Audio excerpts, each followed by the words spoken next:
నమస్కారం ఐఎన్బిటీవీ న్యూస్ కి స్వాగతం. హెడ్లైన్స్ చూద్దాం.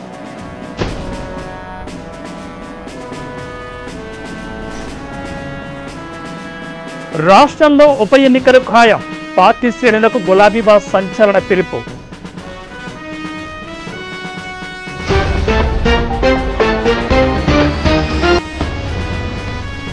ఎలక్షన్ కమిషన్ కీలక నిర్ణయం. బూత్ లెవెల్ ఆఫీసర్ల జీతాలు డబుల్.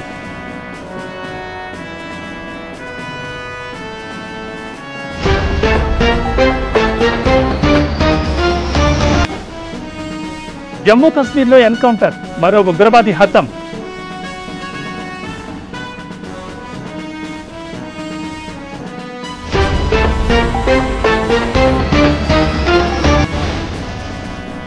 ఉప్పొంగి ప్రవహిస్తున్న కృష్ణమ్మ. అన్ని డ్యాంల గేట్లు ఎత్తివేత.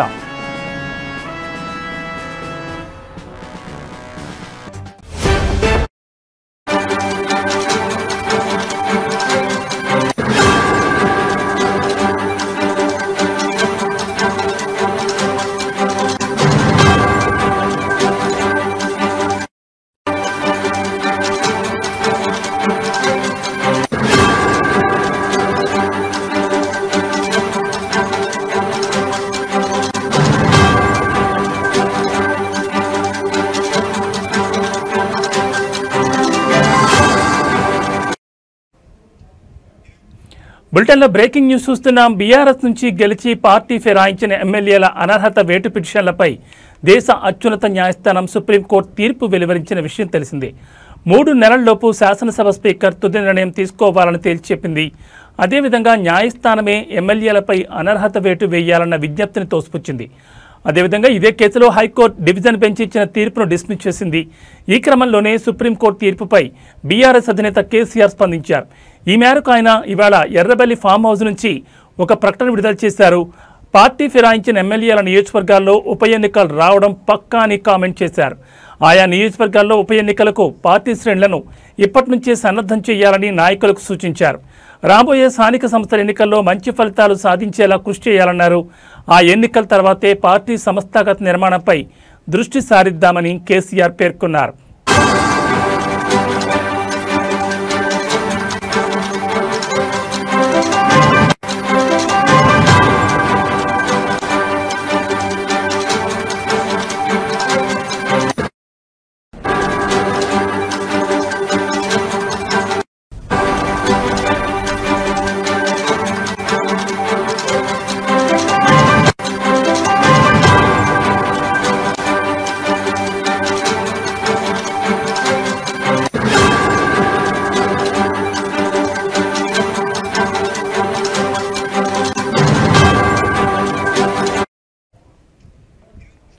బనకచర్ల ప్రాజెక్టును నిర్మించి తీరతామని ఏపీ సీఎం చంద్రబాబు నాయుడు, మంత్రి నారా లోకేష్ స్టేట్మెంట్లు ఇస్తున్న సీఎం రేవంత్ ప్రభుత్వం మౌనంగా ఉండడాన్ని ఊరూరా ప్రజల్లోకి తీసుకెళ్లి ఎండగట్టాలని కేసీఆర్ అంటున్నారు. ఇప్పుడున్న పరిస్థితుల్లో బీఆర్ఎస్ పార్టీకి లోక్సభలో డజన్ మంది ఎంపీలుంటే బనకచర్ల అంశంపై గట్టిగా కొట్లాడేవారని పేర్కొన్నారు. రాష్ట్రానికి చెందిన కాంగ్రెస్, బీజేపీ ఎంపీల చేతగానితనంతో తెలంగాణకు అన్యాయం జరుగుతోందని ఫైర్ అయ్యారు. బనకచర్లపై రాజకీయ, న్యాయపరమైన పోరాటానికి బీఆర్ఎస్ సన్నద్ధం కావాలని తెలిపారు. సుప్రీంకోర్టును ఆశ్రయించడంతో పాటు బహిరంగ సభ నిర్వహించేందుకు ప్లాన్ చేస్తున్నామని పేర్కొన్నారు.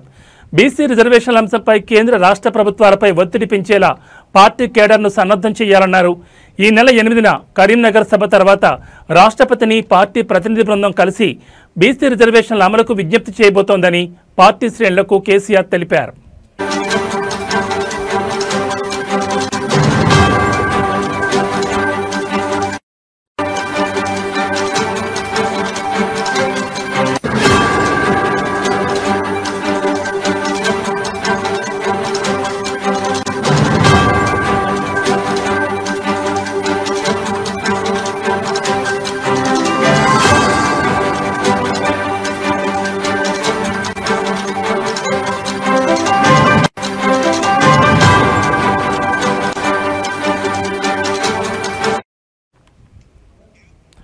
బీఆర్ఎస్ నుంచి గెలిచి పార్టీ ఫిరాయించిన ఎమ్మెల్యేల అనర్హత వేటు పిటిషన్లపై దేశ అత్యున్నత న్యాయస్థానం సుప్రీంకోర్టు తీర్పు వెలువరించిన విషయం తెలిసిందే.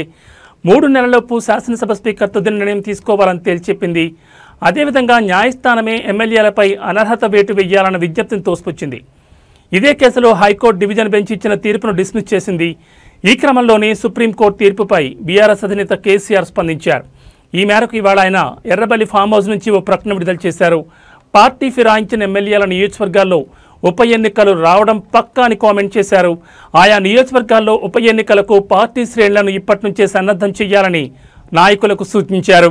రాబోయే స్థానిక సంస్థల ఎన్నికల్లో మంచి ఫలితాలు సాధించేలా కృషి చేయాలని అన్నారు. ఆ ఎన్నికల తర్వాతే పార్టీ సంస్థాగత నిర్మాణంపై దృష్టి సారిద్దామని కేసీఆర్ పేర్కొన్నారు.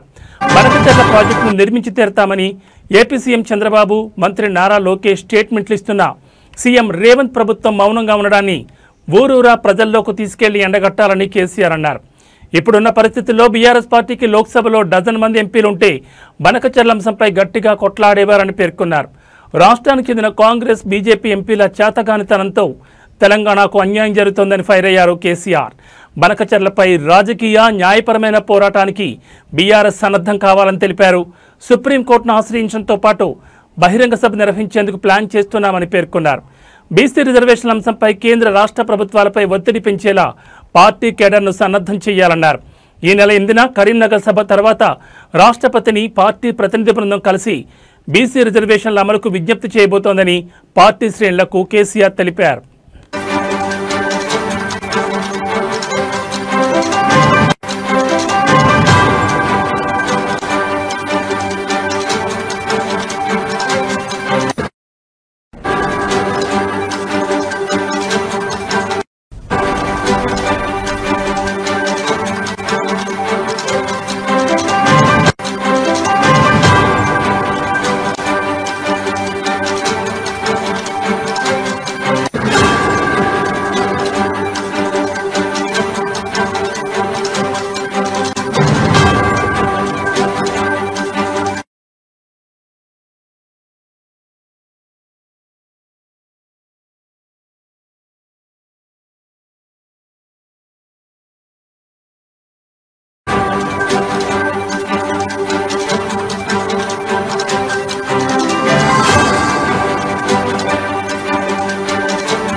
బులెటిన్లో మరో బ్రేకింగ్ న్యూస్ చూస్తున్నాం. ఎన్నికల్లో భాగస్వామ్యమయ్యే బూత్ లెవెల్ ఆఫీసర్ల వేతనాన్ని ఎన్నికల కమిషన్ రెట్టింపు చేసింది.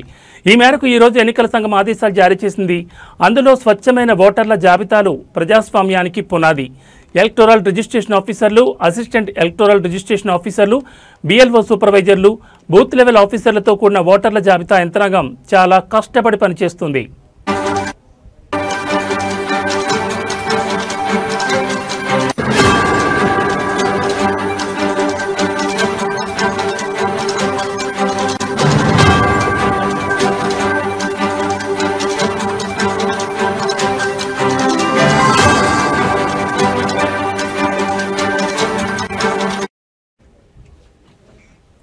నిష్పాక్షికమైన, పారదర్శకమైన ఓటర్ల జాబితాల తయారీలో కీలక పాత్ర పోషిస్తోంది. అందువల్ల BLOS కోసం వార్షిక వేతనాన్ని రెట్టింపు చేయాలని ఎన్నికల కమిషన్ నిర్ణయించింది. ఓటర్ల జాబితాల తయారీ, సవరణలో పాల్గొన్న BLO సూపర్వైజర్ల వేతనాన్ని కూడా పెంచింది. చివరిసారిగా ఇటువంటి సవరణ 2015లో జరిగింది. అలాగే మొదటిసారిగా EROS, AEROSలకు గౌరవ వేతనం అందించబడుతుందని ఎన్నికల సంఘం జారీ చేసిన ఒక ప్రకటనలో పేర్కొంది.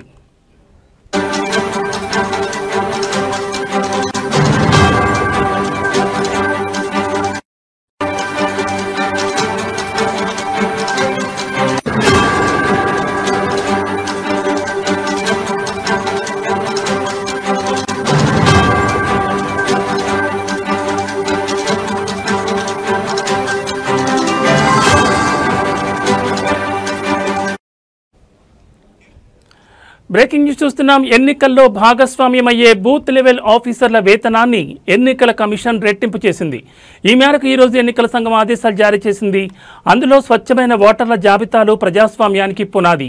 ఎలక్టోరల్ రిజిస్ట్రేషన్ ఆఫీసర్లు, అసిస్టెంట్ ఎలక్టోరల్ రిజిస్ట్రేషన్ ఆఫీసర్లు, BLO సూపర్వైజర్లు, బూత్ లెవెల్ ఆఫీసర్లతో కూడిన ఓటర్ల జాబితా యంత్రాంగం చాలా కష్టపడి పనిచేస్తుంది. నిష్పాక్షికమైన, పారదర్శకమైన ఓటర్ల జాబితాల తయారీలో కీలక పాత్ర పోషిస్తుంది. అందువల్ల BLOS కోసం వార్షిక వేతనాన్ని రెట్టింపు చేయాలని ఎన్నికల కమిషన్ నిర్ణయించింది. ఓటర్ల జాబితాల తయారీ, సవరణలో పాల్గొన్న BLO సూపర్వైజర్ల వేతనాన్ని కూడా పెంచింది. చివరిసారిగా ఇటువంటి సవరణ 2015లో జరిగింది. అలాగే మొదటిసారిగా EROS, AEROSలకు గౌరవ వేతనం అందించబడుతుందని ఎన్నికల సంఘం జారీ చేసిన ఒక ప్రకటనలో పేర్కొంది.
బులెటిన్లో మరో బ్రేకింగ్ న్యూస్ చూస్తున్నాం. పహల్గామ్ ఉగ్రదాడి తర్వాత భారత సైన్యం ముష్కర్ల భరతం పడుతోంది, ఒక్కొక్కరిని ఎరివేస్తోంది. ఇటీవల శ్రీనగర్లో ఆపరేషన్ మహాదేవ్ చేపట్టి 3 ఉగ్రవాదుల్ని మట్టుబెట్టారు.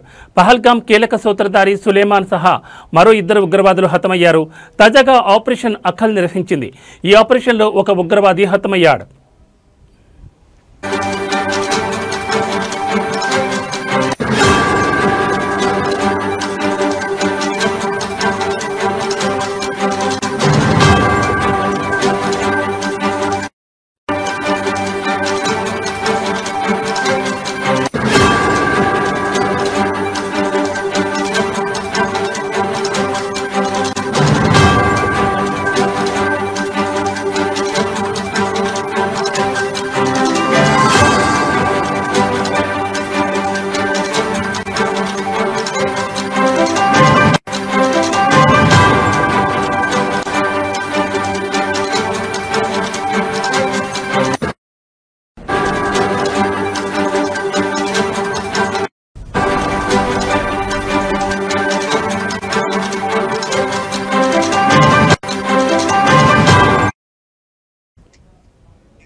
జమ్మూ కశ్మీర్లోని కుల్గాం జిల్లాలోని అఖల్ ప్రాంతంలో భద్రతా దళాలు ఉగ్రవాదుల మధ్య ఎదురుకాల్పులు చోటు చేసుకున్నాయి.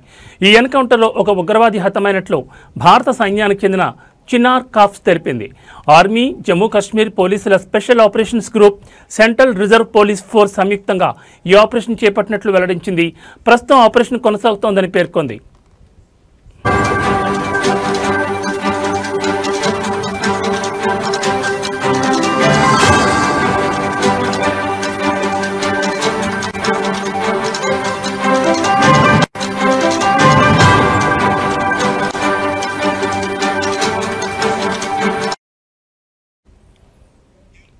అఖల్ అటవీ ప్రాంతంలో ఉగ్రవాదులు తిష్టవేసినట్లు సైన్యానికి పక్కా సమాచారం అందింది. దీంతో భద్రతా దళాలు గాలింపు చర్యలు చేపట్టాయి. ఈ నేపథ్యంలో సైన్యంపై ఉగ్రవాదులు కాల్పులకు తెగబడ్డారు. సైన్యం కాల్పుల్లో ఒక ఉగ్రవాది హతం కాగా మరికొందరి కోసం గాలిస్తున్నారు.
బులెటిన్లో మరో బ్రేకింగ్ న్యూస్ చూస్తున్నాం. కృష్ణా నది జన్మస్థానంతో పాటు ఎగువన కురుస్తున్న భారీ వర్షాల కారణంగా వరదలు పోటెత్తున్నాయి.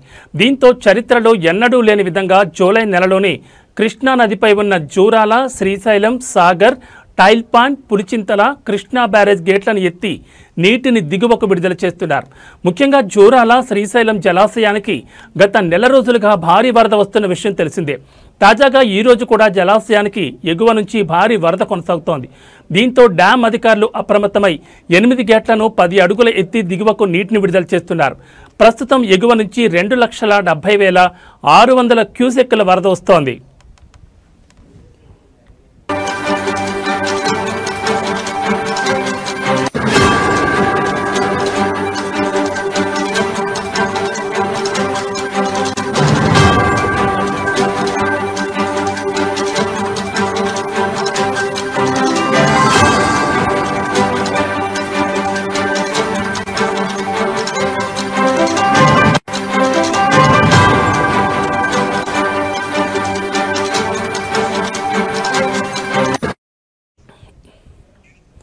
ఎనిమిది గేట్లు కుడి, ఎడమ విద్యుత్ కేంద్రాల ద్వారా 2,76,461 క్యూసెక్కుల నీటిని దిగువకు విడుదల చేస్తున్నారు.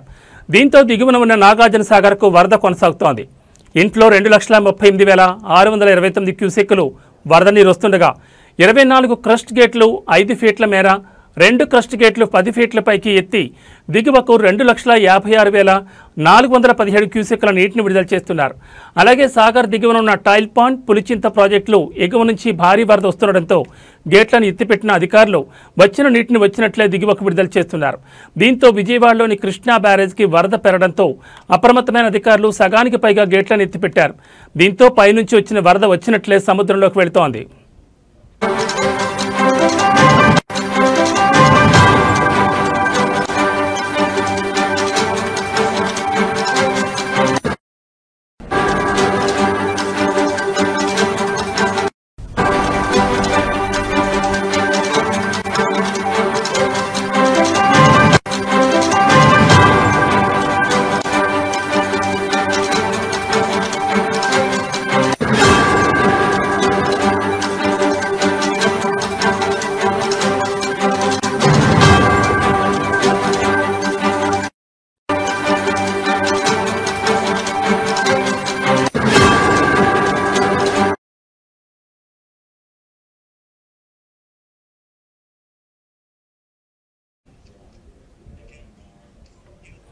జాతీయ సినీ అవార్డు విజేతలకు మెగాస్టార్ చిరంజీవి సోషల్ మీడియా వేదికగా శుభాకాంక్షలు తెలిపారు. ప్రతి ఏడాది మాదిరిగానే ఈ ఏడాది కూడా కేంద్ర ప్రభుత్వం జాతీయ చలనచిత్ర అవార్డులను ప్రకటించిన విషయం తెలిసిందే. భారతీయ సినీ రంగంలో విశేష కృషి చేసిన చిత్రాలకు, కళాకారులకు రాష్ట్రపతి చేతుల మీదుగా అవార్డులు అందించనున్నారు. 2023 సంవత్సరానికి గాను 71వ జాతీయ చలనచిత్ర పురస్కారాల విజేతల వివరాలను జ్యూరీ ప్రకటించింది. అన్ని భాషల నుంచి చిత్రాలను ఎంపిక చేసింది. మొత్తం 15 విభాగాల్లో అవార్డులు ప్రకటించింది. ఈ క్రమంలో 71వ జాతీయ చలనచిత్ర అవార్డుల విజేతలందరికీ Tollywood star hero megastar Chiranjeevi హృదయపూర్వక అభినందనలు తెలిపారు.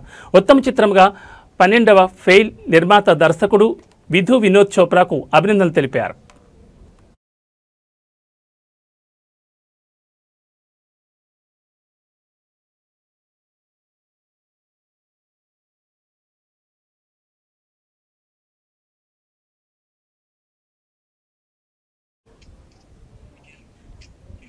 ఏవీ బులెటిన్ అప్డేట్స్, మరిన్ని అప్డేట్స్తో మళ్ళీ కలుద్దాం. నమస్తే.